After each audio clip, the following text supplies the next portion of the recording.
Сәлем достар, сіздермен бірге әдеттегідей доллар кезет арнасы.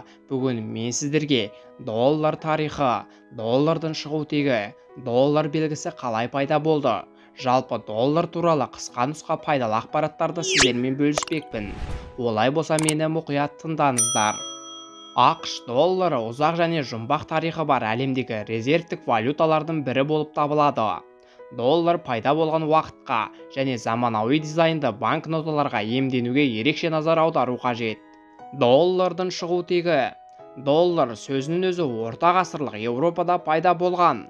Сол кезде шех жерін бұрын иемденген Богемияда күміс монеталар Йохим Сталлерлер басып шығарылды. Оларды қысқаша таллер деп атады. Олар тез арада халықаралық төлем құралына айналды және әрбір еуропалық ұлт оларға өздерінің тілдерінде қолайлы атау берді. Мысалы, Испанияда талеро, Голландияда далдер, ал Англияда даллар. Сәл кейінірек даллар сөзі долларға айналды. 18 ғасырдың аяғында Америка құрама штаттары белсенді дамып келе жатқан кезде өзінің ақша жүйесінің пайда болуы басталды. Бастапқыда бұл күміс ақша болды. Оның салмағы 27 грамм болатын. 1794 жылдан бастап ақш-та металл долларлары өндірісі басталды. Ал 1797 жылдан бастап мемлекет банкноталарда қағаз ноталар шығара бастады. Содан кейін бұл ақша әлі елдің толыққанды валютасын құра алмады. Өйткені оған бірыңғай талаптар болмады. Әр мемлекет өз дизайны мен вексельдерді еркін шығарды. Тек 19 ғасырдың аяғында билік банкноталардың шығарылымын бақылауға алды. Доллар белгісі қалай пайда болды? Әйгілі доллар белгісі қалай пайда болғандығы әлі анықталған жоқ. Әлемдік тарихта бірнеше теориялар бар. Олардың бірін шындыққа ең жақын деп атауға болады.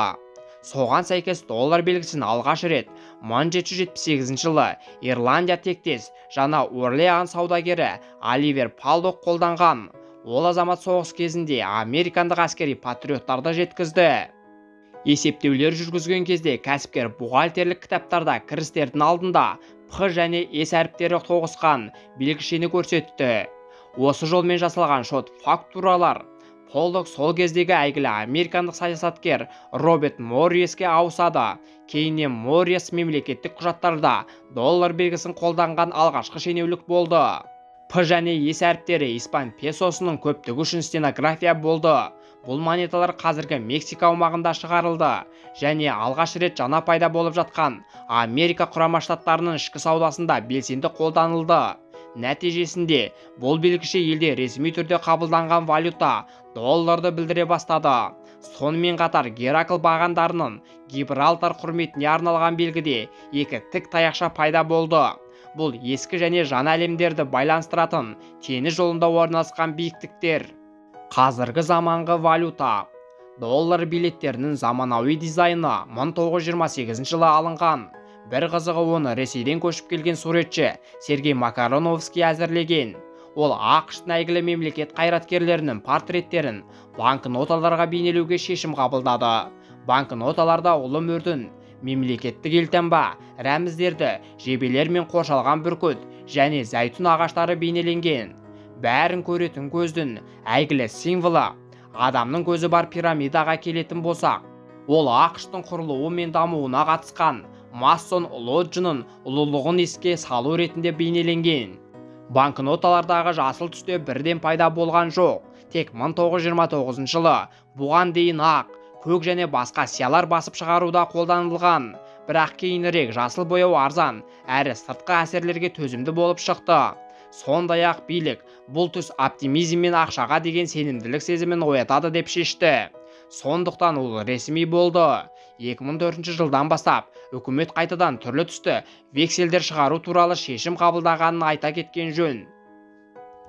Достар, осымен видеомыз өз мәресіне жетті. Сіздерге пайдалы ақпаратты бере алдым деп ойлаймын. Менің арнамнан басқа да пайдалы ақпараттарды көре аласыздар. Сіздермен бірге болған доллар кезет арнасы. Видео ұнаса, сіздерге пайдалы болса, арнаға тіркеліп, лайк басып мені қолдап қойыңыздар. Әр қазақ бай қуатты болсын. Келесі кездескенше.